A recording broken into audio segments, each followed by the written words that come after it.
প্রকৃতি ঘেরা গ্রাম বাংলাদেশের একটি জেলা ফেনী। বাংলাদেশের দক্ষিণ পূর্বাঞ্চলের একটি জেলা ফেনী, যেটি চট্টগ্রাম বিভাগে অবস্থিত। এটি চট্টগ্রাম শহর থেকে প্রায় 100 কিলোমিটার দক্ষিণে ফেনী নদীর পূর্ব তীরে অবস্থান করছে। পূর্ব দক্ষিণে নোয়াখালী জেলা, উত্তরে চাঁদপুর, পশ্চিমে কুমিল্লা এবং দক্ষিণ পূর্বে বঙ্গোপসাগর দ্বারা বেষ্টিত এক অপরূপ সুন্দর জেলা। ফেনী তার প্রাকৃতিক সৌন্দর্য এবং সমৃদ্ধ সাংস্কৃতিক ঐতিহ্যের জন্য সমগ্র বাংলাদেশে পরিচিত। সুন্দর ত্রিপুরা উপত্যকা, ফেনী নদীর মোহনা এবং সবুজ ধান ক্ষেতের মনোরম প্রাকৃতিক দৃশ্য সহ জেলাটি তার নিজস্ব প্রাকৃতিক সৌন্দর্যে অন্য সব জেলা থেকে অনেকটাই আলাদা। এই ফেনী জেলায় প্রত্যেকটা ঋতুকে আলাদা আলাদা করে ধরা যায়। শরৎকালের আকাশে অপূর্ব সুন্দর সাদা মেঘ যেমন খেলে বেড়ায়, ঠিক কাশফুলের বন্যা বয়ে যায় মাঠে ঘাটে, তেমনি বর্ষাকালের রূপও দেখার মতো। ফেনীর মোহরী নদীর তীরে তীরে সাদা কাশফুলের মেলা বসে।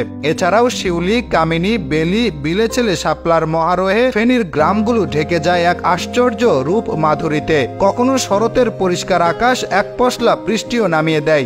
সকালের ঝকঝকে রোদ আর রাতের আকাশে লাখো নক্ষত্রের মাঝে গোল চাঁদ, চারিদিকে ঝিঝি পোকার ডাক এখানকার রাত যেন অনেকটা রহস্যময় করে তোলে। হেমন্তকালে আবার গ্রামের রূপ বদলে যায়। দিগন্ত বিস্তৃত মাঠ, পাকা ধানের উপর সূর্যের কিরণ, চারপাশটা যেন সোনালী রঙে ঢেকে যায়। যেখানে এ সময়ে দাঁড়িয়ে অন্যান্য জায়গায় হেমন্তকে খুঁজে পাওয়া মুশকিল, সেখানে এই গ্রামের পথে প্রান্তরে হেমন্তের সৌন্দর্যে ভাটা পড়েনি আজও। হেমন্তে এই গ্রামে ফোটে কামিনী, অপরাজিতা, গন্ধরাজ, মল্লিকা সহ নানান রকমের ফুল। সবুজের চাদরে মোড়ানো অপরূপ সৌন্দর্যের দেশ বাংলাদেশ। এদেশের প্রাকৃতিক দৃশ্য শোভা সকলকে মুগ্ধ করে। আর এই দেশের এক টুকরো সবুজ দ্বীপ এই ফেনী জেলা। মূলত শীতকালে দেশের বিভিন্ন স্থান থেকে দলে দলে ভ্রমণ পিপাসু লোক এবং পর্যটক এখানে বেড়াতে আসেন। প্রাকৃতিক সৌন্দর্যে ভরপুর এলাকার মোহরী রেগুলেটরের চারদিকে বাঁধ দিয়ে ঘেরা কৃত্রিম জলরাশি, আর সেখানে মাছের অভয়ারণ্য, তার মাঝে অজস্র পরিযায়ী পাখিরা ঘুরে বেড়াচ্ছে। বাঁধের দুপাশে নিচে থেকে পাথর দিয়ে বাঁধানো, উপর দিকে দুর্বা ঘাসের পরিপাটি বিছানো। মোহরী নদীর জলরাশিতে নৌ ভ্রমণের সময় খুব কাছ থেকে বিভিন্ন প্রজাতির হাঁস এবং প্রায় 50 জাতের হাজার হাজার পাখি দেখতে পাওয়া যায়। জেলার মধ্য দিয়ে প্রবাহিত ফেনী নদী থেকেই এই নামের উৎপত্তি বলে ধারণা করা হয়।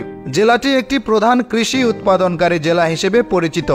ধান, চা এবং মাছ চাষের জন্য পরিচিত এই জেলার সুনাম সমগ্র বাংলাদেশ জুড়ে। জেলাটির আয়তন 990 বর্গ কিলোমিটার এবং জনসংখ্যা 14,37,000। লোকসংস্কৃতির এই জেলায় ধাঁধা, কবিতা, গল্প, প্রবাদ, খনার বচন, লোককাহিনী, লোকবিশ্বাস, পালাগান, কবিয়ালি গান, যাত্রা, মন্ত্রতন্ত্র ইত্যাদির প্রচলন রয়েছে। আঞ্চলিক ভাষায় ভাটিয়ালি, রাখালি, মারফতি, মুর্শিদি গানের প্রচলন রয়েছে।